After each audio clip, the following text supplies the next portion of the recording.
쌤이 여러분들한테 혼합물을 줄 거야. 혼합물이 뭐죠? 뭐가 섞여 있는 거잖아. 그래서 예를 들어서 여러 가지 혼합물을 줄 건데, 첫 번째 예를 들어서 모래하고 사금이 섞여 있어. 사금이 뭐지? 사금? 금인데 덩어리가 아니라 잘게 잘라져가지고 마치 모래처럼 요만한 금들이거든. 이것도 막 모아가지고 이렇게 뭉치면은 금덩어리가 되는 거야. 사금 줄게. 받을래?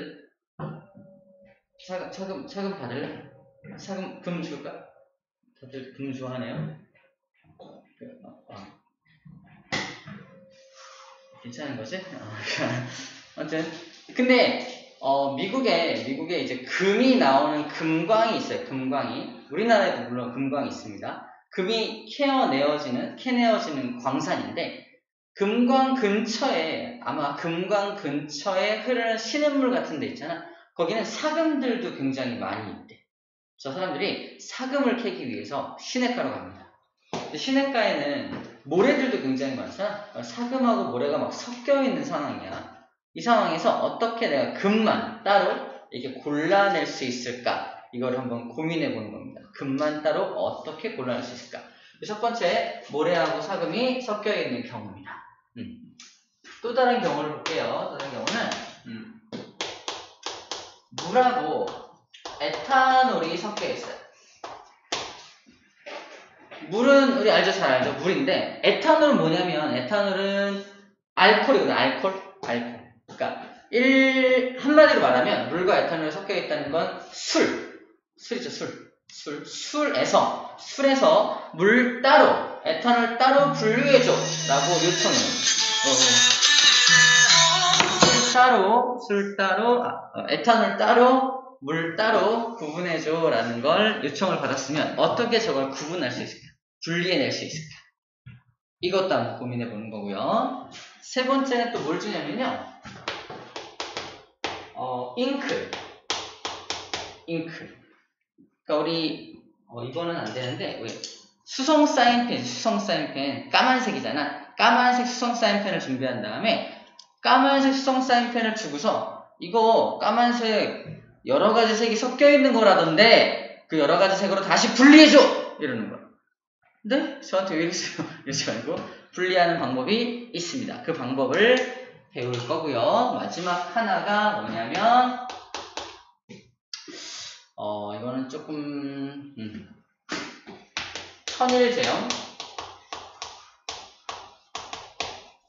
천일제염이 뭐냐면 바닷물을 모아가지고 염전에서 바닷물을 모아가지고 물만 증발시켜가지고 얻은 소금 있죠. 그 소금을 천일제염이라고 하는데, 그렇게 얻은 소금은 소금만 이 안에 들어있는 게 아니라 여러 가지 다른 물질도 막 섞여 있대요. 그래서 여기서 순수한 소금만 좀 이렇게 분리해줘라는 요청을 받은 거예요. 그땐 또 어떻게 하면 될까? 이 네 가지 경우에 대해서 얘기할 건데, 이 네 가지 경우가 쌤이 여기에 맞춰서 하나하나 맞춰놓은 겁니다.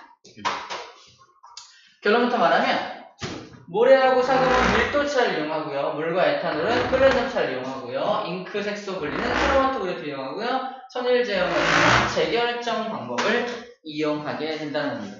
이따 연습할 거 쓰고. 알았어. 그럴 줄 알았어. 자, 이 네 가지 방법이 뭔지 설명을 하나하나 해보도록 하겠습니다. 자, 볼게요. 잠깐만, 누가 나를 찾나.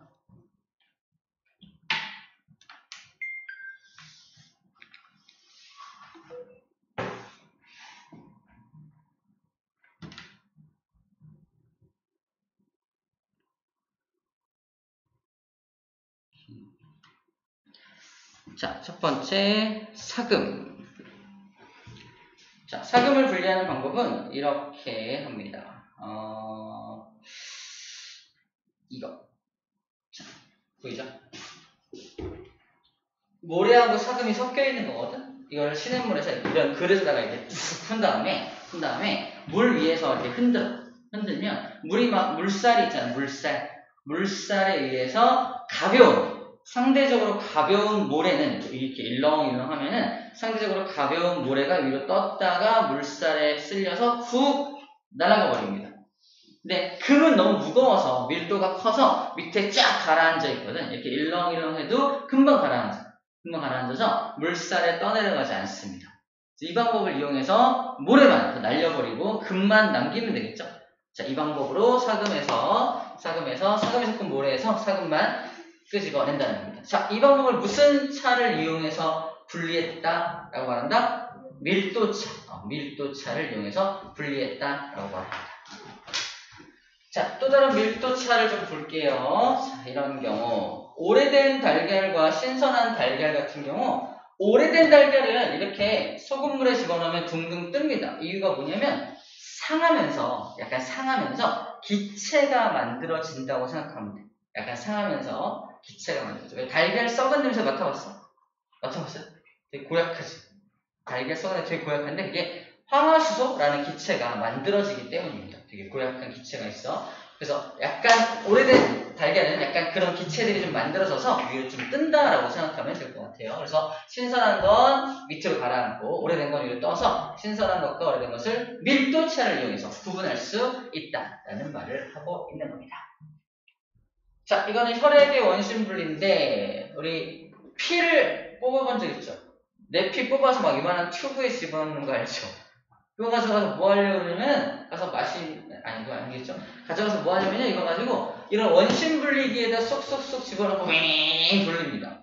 왱 돌리면 원심력에 의해서 이렇게 돌리거든요. 이 원심력에 의해서 바깥쪽으로 무거운 게 밑에 쪽으로 가라앉게 되고요. 가벼운 게 위로 뜨게 됩니다. 그럼 가벼운 거는 위에 뜨고 무거운 건 밑으로 가라앉는데 밑으로 가라앉는 게 그래서 적혈구, 백혈구, 혈소판 같은 고체 물질들 우리 피 속에도 고체 물질이 들어있어요. 적혈구, 백혈구, 혈소판 들어봤죠? 그걸 전체 합쳐서 혈구 성분이라고 말해요. 혈구 성분은 밀도가 뭐하다? 커서 아래로 가라앉고 위에 떠있는 액체 성분을 뭐라고 하냐면 혈장이라고 해요. 뭐라고 한다고요? 혈장. 혈장은 혈구보다는 좀 가벼워서 위에 뜨게 됩니다. 그래서 혈구와 혈장을 이렇게 나눌 수 있는 방법이 바로 이것도 밀도차를 이용해서 혈구, 혈장을 나눕니다. 누가 더 밀도가 크다? 혈구가 훨씬 더 밀도가 크다라고 적혀져 있죠. 자, 그 다음에 바다에 기름이 둥둥 떠다녀. 이거 왜 떠다닐까? 바다에 기름이 떠있는 거. 여러 가지 이유가 있어요. 뭐라? 물보다 가벼워서. 맞아. 물보다 가벼우니까 위에 떠있다. 그러니까 애초에 저 바다에다 누가 기름을 뿌려놓은 거야? 뭐야? 뭐지? 쉽게 말해. 그런 것 같은데? 이거는 선박이 부서졌을 때, 배가 좀 부서졌을 때, 또는 배가 침몰했을 때, 그죠? 이럴 때 가능합니다. 그래서 유조선 같은 이렇게 큰 배가 이렇게 꽉 먼저 부딪혀가지고 암초 같은 데 부딪혀가지고 기름이 펄펄펄 샜을 때 또는 작은 선박 같은 것들이 침몰해가지고 기름 같은 것들이 다 떠올랐을 때 이럴 때 그러니까 사고가 났을 때 이런 게 많이 발생하는데 사고가 나서 기름이 만약에 발생된 기름이 바닷속으로 다 퍼져나간다면 큰일 나겠죠. 오염이 될 거 아니야. 근데 다행히 기름은 가벼워서 위로 뜨죠. 뜬 기름을 이렇게 걷어갈 수 있습니다. 오일 펜스라 해서 펜스를 딱 쳐갖고 위에 뜬 기름만 싹 가져가는 그림이에요. 이렇게 기름을 청소하는 방법이 가능한 이유도 뭐다? 기름이 밀도가 뭐하다? 작다 크다? 기름이 밀도가 작으니까 위로 뜨는 거죠. 밀도가 작은 게 위로 뜨게 됩니다.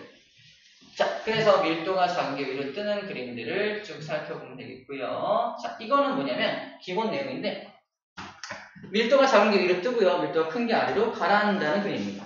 어려운 거 없죠? 여기 세 가지 물질 있죠. 밀도가 작은 물질, 밀도가 큰 물질. 그럼 액체겠죠, 액체? 이 액체를 기준으로 액체보다 밀도가 작은 게 위로 뜨고요. 액체보다 밀도가 큰 건 아래로 가라앉게 되겠네요. 그 세 물질을 밀도 순으로 한번 배열해보자. 어떻게 배열할까? 누가 제일 밀도가 커? B. 그 다음 밀도 큰 건 누구야? 액체. 그죠? 액체. 그 다음 밀도 큰 게 A가 제일 밀도가 작게 되겠죠? 오케이. 이렇게 정리할 수 있으면 충분히 여러분들 밀도에 대한 이해를 잘 하고 있다 볼 수 있습니다. 자, 이거는 뭐냐면요. 물하고 식용유가 섞이니 안 섞이니? 안 섞이지. 근데 물하고 식용유를 쌤이 엄청나게 막 섞어가지고 막 흔들어가지고 이게 딱 지금 있잖아요. 어떡할 거야? 분리해줘! 그러는 거지. 그때 이거를 분리하는 방법은 이러한 깔때기에다가 집어넣으면 쉽게 분리할 수가 있어요. 우리 시험 문제에서 뭘 많이 물어보냐면 이 깔때기 이름이 뭔지를 많이 물어본다. 써있겠지만 자, 체크해봐. 분별 깔때기라고 해요. 분별 깔때기. 위에 있습니다. 이렇게 써있죠?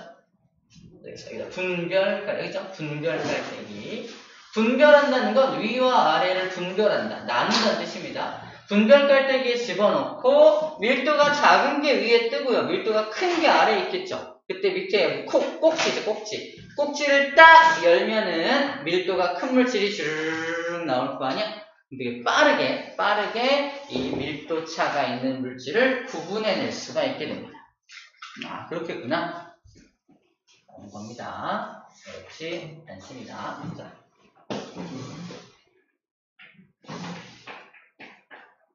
자, 이제 밀도에 대한 내용은 다 했습니다.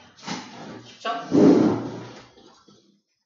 1번 끝. 밀도차를 이용해서는 이러이러한 것들을 분리해낸다라는 걸 한번 정리해봤어요. 자, 이제 끓는 점차를 이용한 분리를 한번 해볼게요. 자, 또 그림을 먼저 보자. 자, 이거. 자, 이 그림 봐. 여기 물하고, 쌤이 예를 들어, 물하고 에탄올이 막 섞여있죠? 물하고 에탄올이 섞여있는 걸 한 글자로 뭐라고 한다? 술. 정답. 술. 여기 술. 술 잘 말하는데. 이제 익숙하잖아요. 엘리베이터 때부터 당했잖아요. 그죠? 두 번째 보네요. 엘리베이터에서 처음 보고 두 번째 보네요. 반가워요? 오, 이제는 능숙해요. 잘했어요. 자, 물과 에탄올이 섞여 있는데, 여기다 이제 열을 가합니다. 열을 끓여. 와, 끓이면, 찍어보자. 둘 중에 누가 먼저 끓어 나올까요? 정답. 에탄올이 먼저 끓어 나옵니다. 에탄올은 우리 저번에도 좀 봤었는데 몇 도에서 끓기 시작하냐면 78도씨가 되면 끓기 시작합니다. 그래서 온도가 올라가다가 78도쯤 되면 얘가 먼저 끓어 나오겠죠?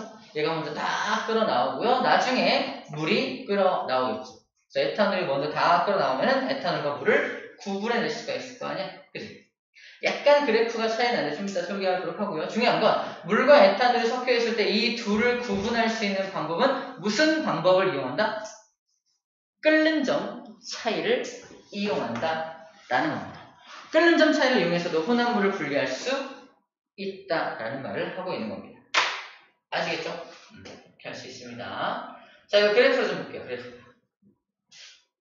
컴온. 느려. 자, 이 둘이 섞여 있는 상태에서 78도보다 좀 높은 80도 체크하죠. 80도. 원래 에탄올은 78도에서 끓여야 되는데 80도부터 지금 끓고 있다고 말하고 있는 거거든?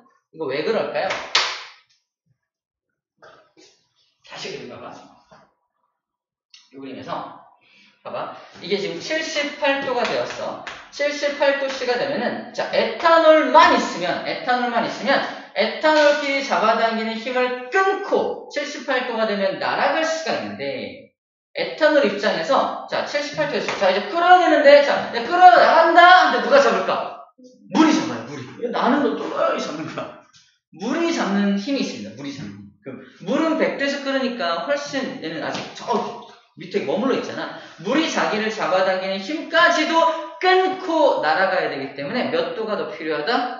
2도가 더 필요하다. 그래서 80도부터 끓기 시작한다 라고 생각하면 됩니다. 그래서 이거 말고 80도씨부터 끓기 시작하는구나 라는 거고요. 또 잘 봐. 80도가 돼서 이게 하나씩 빨간거구나. 하나씩 이게 끓어 나간다 봅시다. 그러면 이 안에는 뭐가 많아져? 상대적으로 물이 많아지죠? 그러면 얘는 계속 끓는 점이 높아집니다. 옛날에 배웠던 거야? 우리 혼합물을 막 이렇게 날려보내면 이걸 에탄올만 날려보내면 이 안에는 에탄올보다는 물이 더 많아지기 때문에 점점 끓이기가 힘들어지게 됩니다. 그래서 끓는 점 오름 현상이라는 현상입니다. 우리 옛날에 배웠던 거예요. 자, 이거 확인해 볼게요. 진짜 그런 일이 벌써 하나 짠 보면은 여기부터 여기까지 살짝 그래프가 올라가는 그림 보이죠? 다시 한번 써볼까? 끓는 점 오름이라고 쓰십시오. 끓는 점 오름. 끓는 점 오름이라는 현상이 벌어지고 있네 라는 걸 볼 수가 있겠어요. 끓는 점 오름이 벌어지고 있네. 자, 그럼 여기 끝에 딱 왔어. B 구간이 끝났어. 그러면은 모든 에탄올이 다 날아간 겁니다. 자, 그럼 여기는 뭐만 남아있다?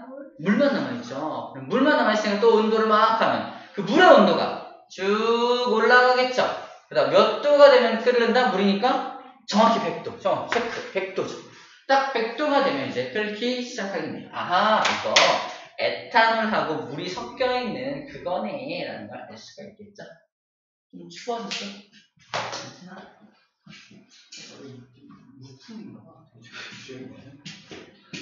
아하, 그렇구나. 알 수가 있습니다. 하나 더 해볼게요. 자, 이번에는 원유입니다. 원유. 쉬운 것부터 할까요? 소주꼬리. 여러분, 막걸리 알아요? 막걸리? 막걸리 알죠? 막걸리는 맑아요? 아니면 좀 탁해요? 탁하죠? 그래서 옛날에도 맑은 술이 아니라 맑은 술을 청주라고 해요. 맑을 청자서 청주라고 그러고 탁한 술을 탁주라고 했습니다.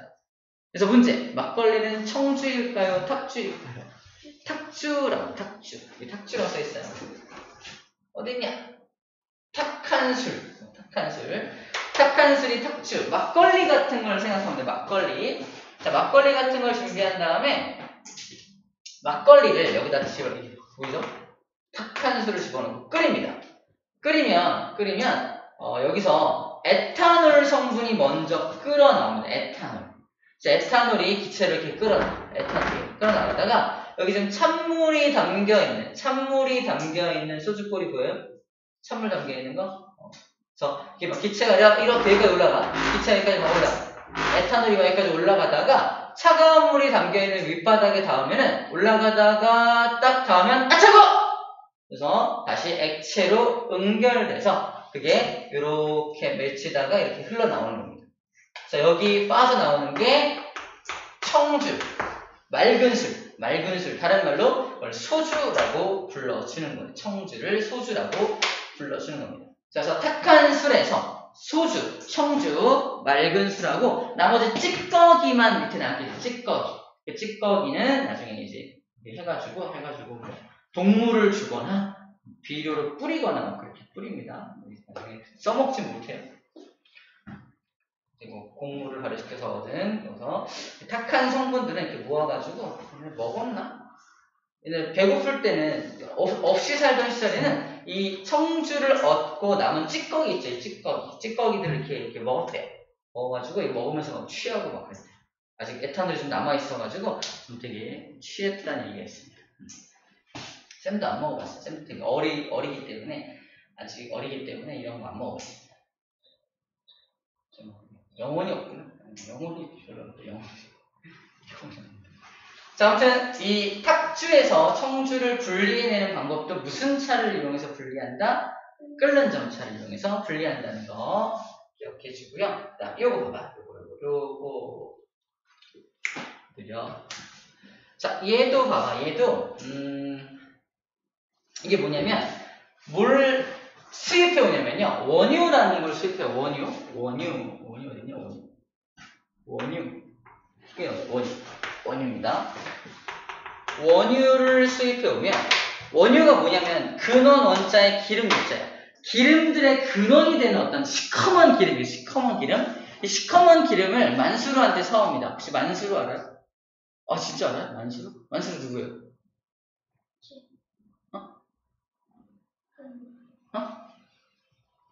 만수르 누구지? 만수르? 어킨 사람. 어느 나라 사람인지 몰라야 돼. 뭐 하는 사람?